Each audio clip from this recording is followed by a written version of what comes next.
Lifelong learning drives learning businesses.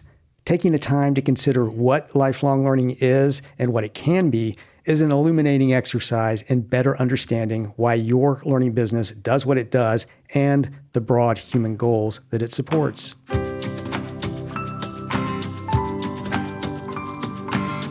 I'm Celisa Steele. I'm Jeff Cobb, and this is the Leading Learning Podcast. At Leading Learning, we're all about supporting the learning businesses and learning business professionals that create and support adult lifelong learning. But lifelong learning can be an ambiguous term. Well, in fact, lifelong learning may be even more than ambiguous. We might even call it polysemous, ambiguous, deriving from the Latin ambi, meaning both, which suggests two, but there are more than two takes on what lifelong learning is. I'm not convinced we're going to sell folks on the idea of using the term polysemous, maybe. I don't know. Ambidextrous might go over better, but I know that's sort of you're leaning to go into language like that. Well, yeah, we are. We're talking about the meaning of words, and so it seemed legitimate to me to make this point. And language and etymology are also things that I enjoy studying as part of my own lifelong learning. Well, to each your own, I suppose. But it is interesting that because, even in that comment about what you enjoy studying and calling that lifelong learning, we start to get into some of those differing opinions about what lifelong learning is or should be and why it is, in fact, polysemous, as you say. That's right. So let's talk about some of those differing opinions and their origins. So we'll do a little bit of history. We're going to focus primarily on the history of lifelong learning in Europe and the US, and we're going to focus primarily on the 20th and 21st century. So just sort of, be forewarned that that's kind of where we're focusing.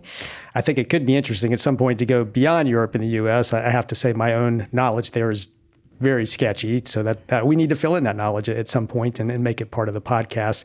But yeah, as you say, Europe and US right now. I'd also love to go back pre-20th century too, to see, in all those ages of Enlightenment and the Greeks and everything else, how was this thought of, this whole idea of lifelong learning? What was it called then? But back to where we are today. That's right. For today, we're going to sort of impose these artificial limits.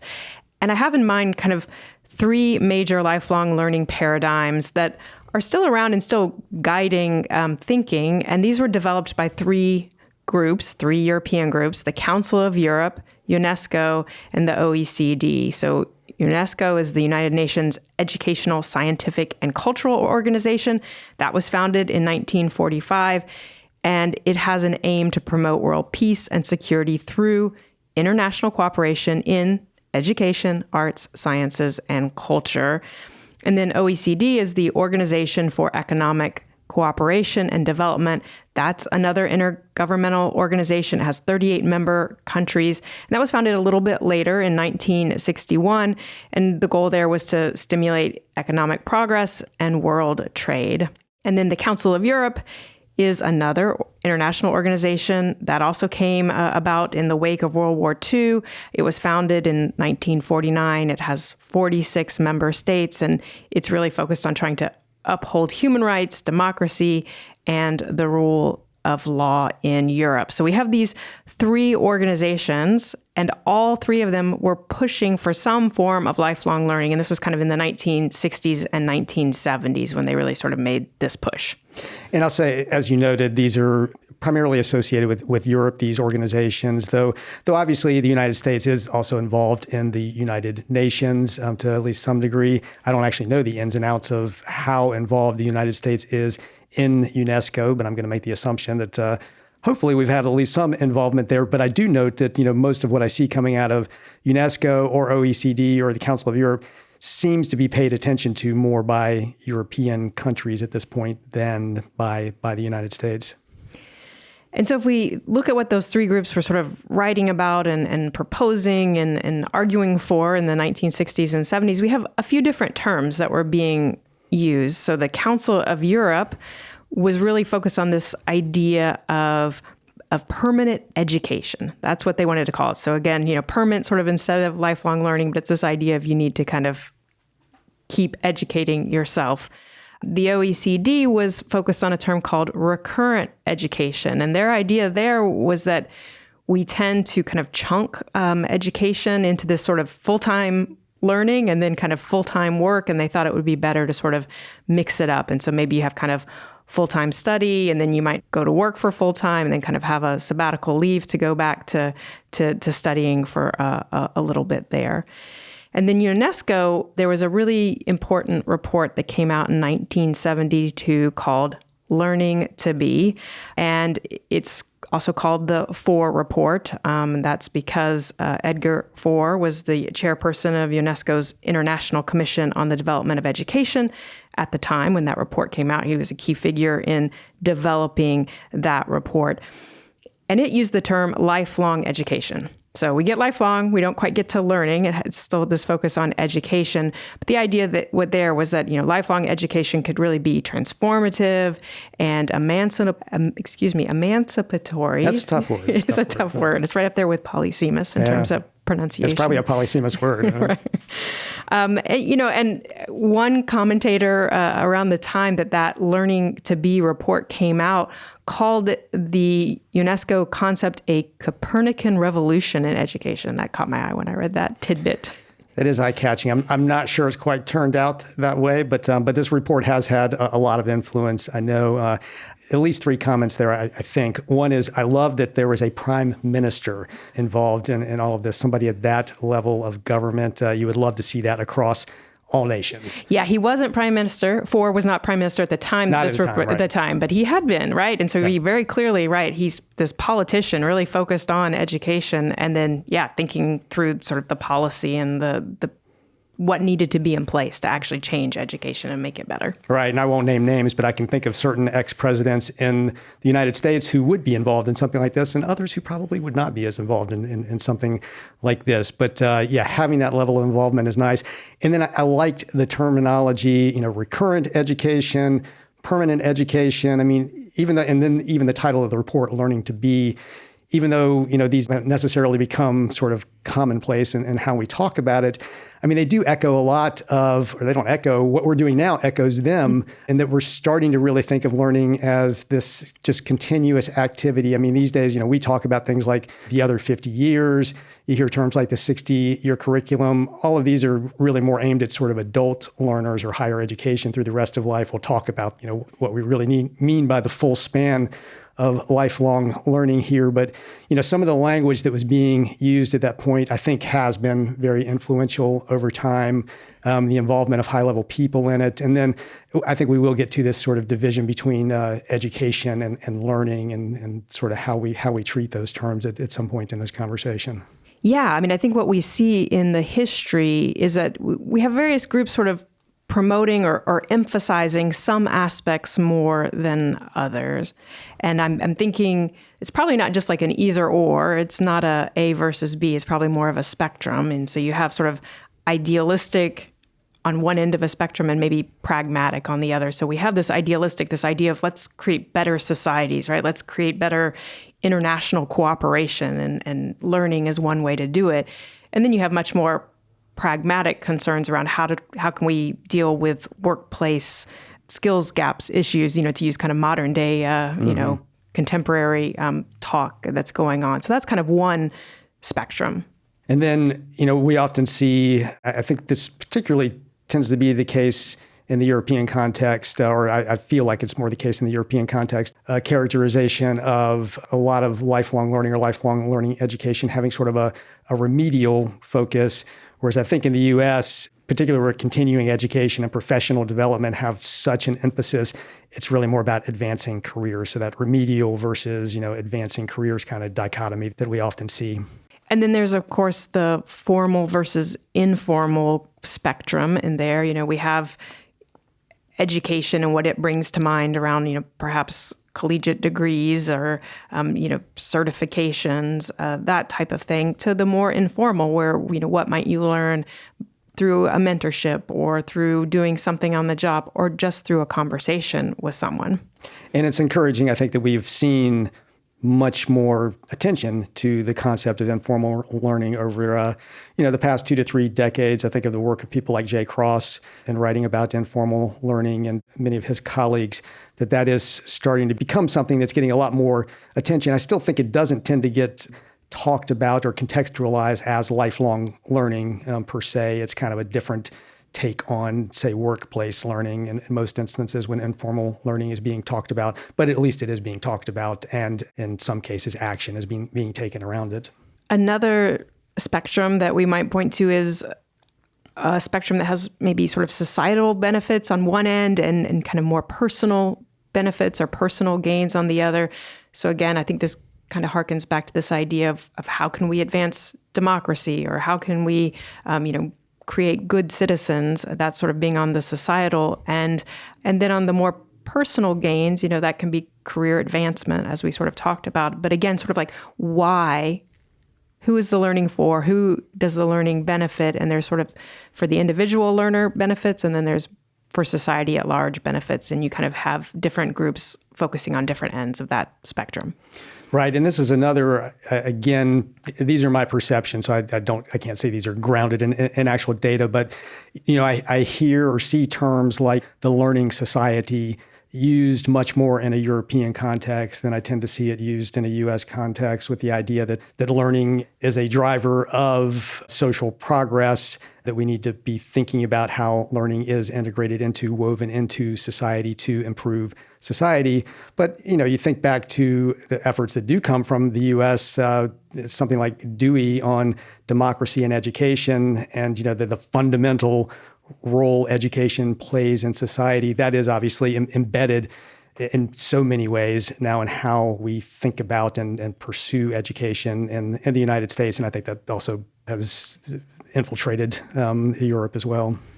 What I think related to this is something I've heard you say before, that we kind of learning starts as a social good, right? We sort of send all of our kids off to school, and we sort of believe that that's a social good. And then we tend to sort of, as the learner ages, it becomes almost more of this economic commodity, right? Mm-hmm. Like, what is it that you're going to do with what you learn? And I think we're seeing this in the current attack on liberal arts, and this idea of like, oh, well, that philosophy degree isn't going to help you on the job, which may or may not be true. I think there's a pretty strong argument that maybe it does help you on the job, but there's much more of an emphasis on what can we do that are actually going to give you workplace skills.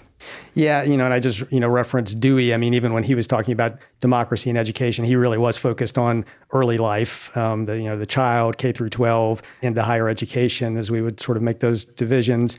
Now, it needs to extend beyond that. And I mean, in some ways, that's a tension in our work, because we're very focused on this idea of the learning business. And there is the business side of that, which most of the organizations we're dealing with do have to sell what they're creating. I mean, that doesn't necessarily mean that what they sell needs to be treated as a commodity. It should not be treated as a commodity. I think there is still this aspect of what you're doing in continuing education and professional development being a social good, and taking that learning side of the equation and learning business as seriously, if not more seriously, than the business side of it. But, once learning / education becomes a business, as it typically is in the adult world, for children and up through higher education, there's so much government funding across the U.S. and Europe around that. But once you get into the adult world, very often, either the individual or the employer is having to pay for that. So there is this, commerce aspect to it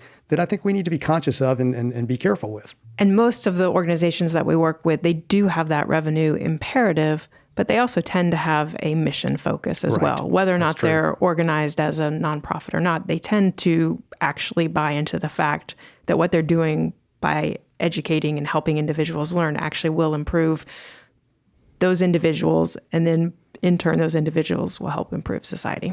Yeah, and really, ideally, that mission aspect should be there regardless of whether you're, organized as a nonprofit or not. I think if you're in the training and education business and serving that sector, to have as part of how you operate, how you define your operations, that mission to be providing a essentially social good to the field, the sector, the industry that you are serving, and to society more broadly as an extension of that. As someone who listens to the Leading Learning podcast, you should know about the Leading Learning newsletter, which you can subscribe to at leadinglearning.com/inbox. The newsletter is inbox intelligence for learning businesses and helps you understand the latest technology, marketing, and learning trends and grow your learning business. Best of all, it's a free resource. As a subscriber, you get Leading Links, our monthly curated collection of resources to help you grow the reach, revenue, and impact of your learning business. The Podcast Digest, a monthly summary of podcast episodes released during the previous month, plus periodic announcements highlighting Leading Learning webinars and other educational opportunities designed to benefit learning business professionals. Subscribe for free at leadinglearning.com/inbox. And if you're already subscribed, point a colleague to leadinglearning.com/inbox.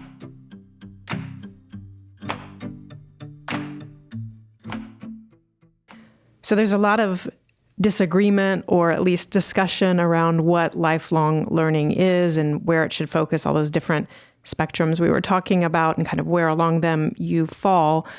But what we can say, if we just look at the term itself, is that we can say lifelong learning is lifelong and it involves learning. So maybe let's just sort of unpack those two terms a little bit. Yeah, so that, that lifelong aspect, I mean, we heard hints of that in permanent learning and recurrent learning and learning to be, some of the reports and the organizations we were talking about earlier, but it's a recognition that this is cradle to grave. I mean, you start this process of lifelong at the beginning of life and you continue it to the end of life. And that's why when we talk about lifelong learning, we tend to be specific and say we focus on adults because that is one. I mean, it's probably the most recognized area of lifelong learning. But really, you're forming habits from the minute you emerge into the world, and those learning habits need to carry you through a lifetime. So, establishing lifelong learning as a practice and a habit early in life is extremely important. So it starts early on, it continues through your education, and it even continues into retirement. And, we've spoken with Chris McLeod of the Osher Lifelong Learning Institute at Duke University. So you have those OLLIs across the country. You have other organizations that really came about to serve retirees and help them continue to learn. Yeah, and we were talking about kind of how to think about the term, definitions of the term earlier. I think for a lot of people, when they say lifelong learning, that's what they're talking about, is this kind of late life learning where, your time is freed up because you're now retired. You can pursue some interests that maybe you couldn't pursue before. I think it's kind of notable that it's at that point that a lot of people often turn back to the liberal arts, which we were talking about earlier, don't tend to get the respect that they maybe did once upon a time. It'd be nice if people were just engaging with, the liberal arts in one way or another throughout their careers. But that's only one aspect of the life journey, and by extension, it's only one aspect of lifelong learning. So lifelong, cradle to grave, our focus at Leading Learning and most of the organizations we work with is on adult lifelong learning. The other part of the term is learning, of course. And for us, learning and lifelong learning, that's an umbrella term. And so that contains underneath it continuing education and professional development. Sometimes we list all three out in a series. We say we focus on adult lifelong learning, continuing education, and professional development. And that's because some people tend to think of them as different things. So for us, lifelong learning, umbrella term, the other two, CE and PD, fall underneath it. Yeah, I think it's important to recognize that it is that umbrella term, and also that learning and education are really, well, I consider education to be a subset of learning. It's a more structured, more formalized approach to learning. It's typically what you're going to do in a continuing education or professional development setting, something that is, more formalized and structured. But, human beings are learning creatures. We're engineered to learn, even if we make no effort at it whatsoever.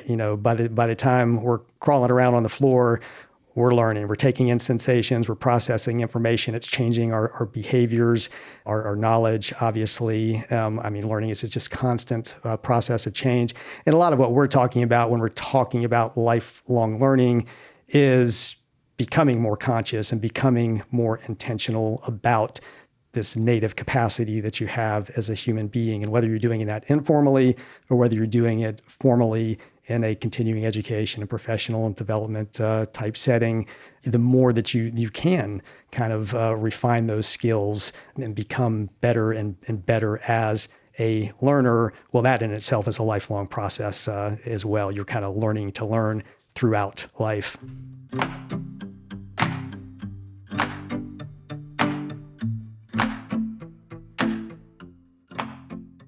It would be hard to talk about lifelong learning without at least mentioning Malcolm Knowles.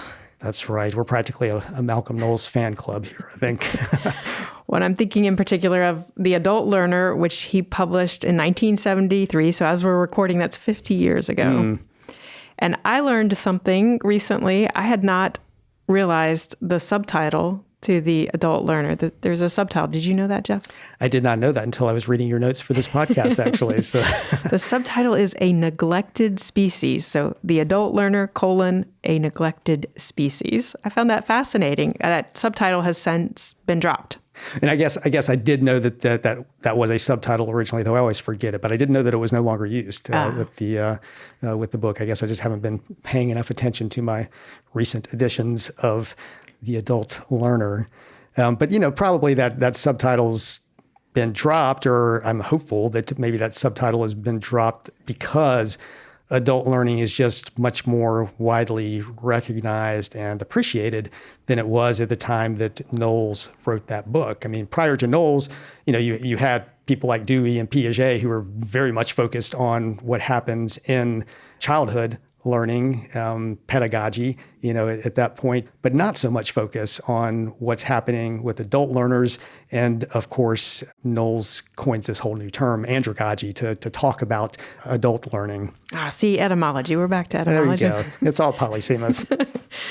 Yeah. So, we have a lot of drivers for the new focus or renewed focus on lifelong learning that's kind of come about. We are changing jobs, even changing careers more frequently. We're living longer. And as part of living longer, we're also working longer. We're seeing technology evolve and change at just an increasingly fast pace. And all of those are, of course, driving the need and desire for lifelong learning. And that's having an impact. We were saying earlier, this idea of becoming more conscious and intentional about being a learner and about being a lifelong learner. And it appears that is, in fact, happening. It seems to be. There was a great report several years ago by the Pew Research Center that we actually did a podcast around. And in that report, they found that 73% of adults consider themselves to be lifelong learners. And then it's interesting, they also kind of divvied up, what type of lifelong learner are you? So 74% of adults that they surveyed were what Pew calls personal learners, meaning that they had participated in at least one activity in the past year that would advance their knowledge about something that personally interests them. So, my etymology and, my interest in languages. So that was one kind of category, personal learners. 74% of adults were personal learners. And then 63% of those who were working, or 36% of all adults, were what Pew termed professional learners, meaning they had taken a course or gotten training in the last year to help them improve job skills or expertise connected to whatever they do for a living to earn money. And that's the group, that 36% of adults that really constitute the broader market for probably most of our listeners here who are in that continuing education, professional development, adult lifelong learning market. Though I think there's also probably a significant number of listeners who may be in that kind of personal learning space, helping to support that personal learning space. And I would say even those who are focused on the professional space might take note of that desire for personal learning and think about, are there ways that you could supplement, complement whatever you offer right now in terms of your catalog of experiences that offer some of those personal aspects, since we know the demand is out there for it. I'll also note that there was a 2017 Economist special report, and we've done a blog post on this, which basically declared that lifelong learning is now an imperative. It was becoming. It was becoming that an was their imperative. title. Right, that's right. That's becoming an imperative. Because our comment at the time was, really? I mean, we felt like it had become an imperative well before that, and that there was plenty of evidence for it. But it was good to see a venerable old institution like The Economist magazine declare, and particularly since they tend to be an international publication too, spanning not just Europe and the U.S., but the globe, for them to say this is becoming an imperative, that really, in a way, puts lifelong learning on the map in a way that really probably hadn't been up until that point. Now, of course, that Economist report and the Pew report are, pre-pandemic. They're a few years old. And so, I think even more recently, we've seen that the lifelong learning, the need for it and the options have grown, right? We had the pandemic that pushed so many organizations online, which created more online learning opportunities. There was work from home, and people had need to build skills in areas that they didn't have before. And by working from home, maybe they had a little bit more freedom and flexibility to take advantage of some of the online learning that was out there. We had the Great Resignation, which of course sent people leaving one job and then looking for the next. And probably as part of that, also thinking through, okay, what skills or knowledge do I need to help me find a good new job down the road? Yeah, and I think it's interesting that in many ways, the sort of growth in awareness of and demand for lifelong learning has been consecutive with the growth of online learning and the ability to access more and more types of learning experiences than ever before. I mean, as we've already said, we're always learning all the time. That's always been the case. That has not really changed about human beings.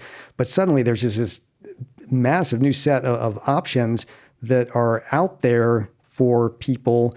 And, they're both a product of and a driver for some of the change that we're talking about, the pace of change, the evolution of what's happening in the workspace. But people are now, as you said, because of the pandemic, they just kind of blew open the doors on, if there was any doubt before that point, that online learning was firmly established, and that the lifelong learning really, particularly in terms of, adaptability, flexibility, that sort of more formal, conscious, intentional type of learning, that has to take place, that has to be an integrated part of people's lives. The pandemic just really kind of drove those 2 points home in a way that it's hard to imagine anything else really doing at that scale. So, Jeff, we've taken a little detour through history. We've talked about some of these different areas of focus that different groups and individuals have brought to this concept of lifelong learning. But all this sort of begs the bigger question of, why do we care? Why does this matter? Oh, does there have to be a reason? Can't we just, it's fun to take detours and talk about lifelong learning. Why not? But yeah, you're right. Why does this matter? I think we probably have a relatively pragmatic audience listening to the podcast. And certainly a key reason for our listeners is simply that understanding your position and just that landscape and your position in that landscape as a provider of adult lifelong learning is key to actually being the effective learning business that we're assuming you aim to be. I also think that there could be some fruitful discussion and reflection to come out of thinking back to these different sort of tugs on what the term should be, where the emphasis should be on lifelong learning, and really as a learning business, or as you yourself as an individual lifelong learner, thinking through, okay, what do I think? Where do I feel like we should focus? Where do we sort of land on these various spectrums? Yeah, and we've discussed before that, there's probably a significant percentage of our audience that doesn't really embrace the term lifelong learning or recognize themselves as being in lifelong learning. For some reasons, there's this sort of strange bifurcation between lifelong learning and continuing education and professional development. And I've met plenty of people who will say they're in continuing education and professional development and do not think of themselves as being in lifelong learning.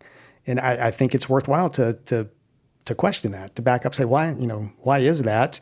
And is there perhaps a benefit to our organization, a benefit to our learners, if we are actually thinking of ourselves as engaged in supporting and facilitating lifelong learning, with continuing education and professional development being an approach to that, obviously, but it may open up other possibilities and other ways that you can impact the world that you're trying to serve.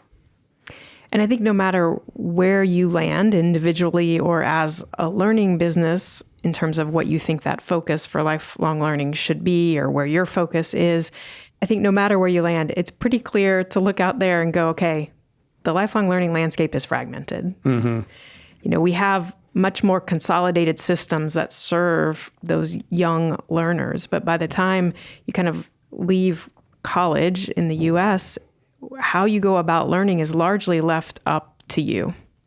Yeah, and we often talk about this third sector of education, which even that, that's narrower than sort of lifelong learning more broadly. But even to talk about this sort of more formalized continuing education, professional development, adult education type sector, people don't tend to kind of put a label on that and think about that in the same way that they do K through 12 education or higher education.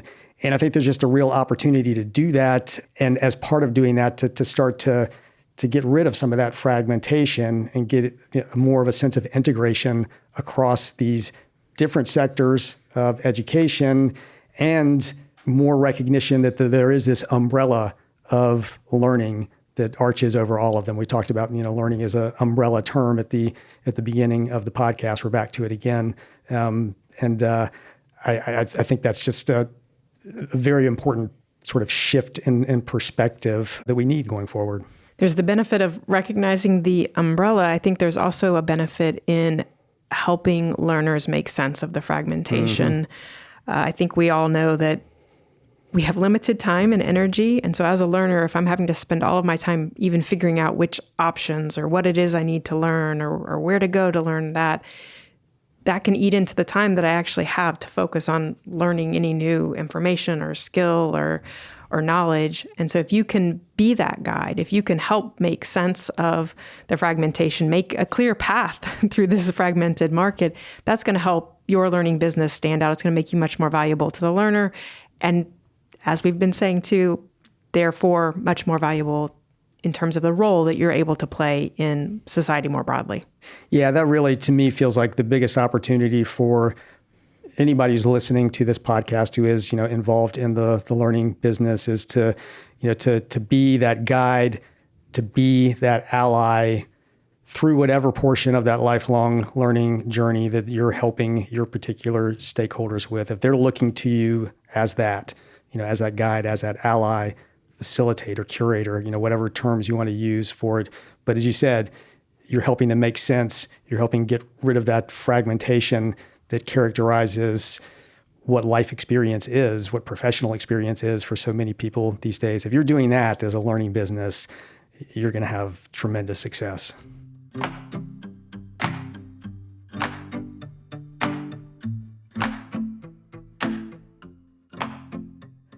Lifelong learning drives learning businesses. Taking the time to consider what lifelong learning is and what it can be is an illuminating exercise in better understanding why your learning business does what it does and the broad human goals that it supports. At leadinglearning.com/episode 359, you'll find show notes, a full transcript, and links to some of the resources we referenced in this episode. You'll also find options for subscribing to the podcast. And if you haven't yet, please do subscribe, as subscription numbers give us some visibility into the impact of the podcast. We'd also be grateful if you would take a minute to rate us on Apple Podcasts or wherever you listen, especially if you enjoy the show. Jeff and I personally appreciate reviews and ratings, and they help the podcast show up when people search for content on leading a learning business. And please spread the word about Leading Learning. You can do that in a one-on-one note or conversation with a colleague, or you can do it through social media. In the show notes at leadinglearning.com/episode 359, you'll find links to connect with us on Twitter, LinkedIn, and Facebook. Thanks again, and see you next time on the Leading Learning Podcast.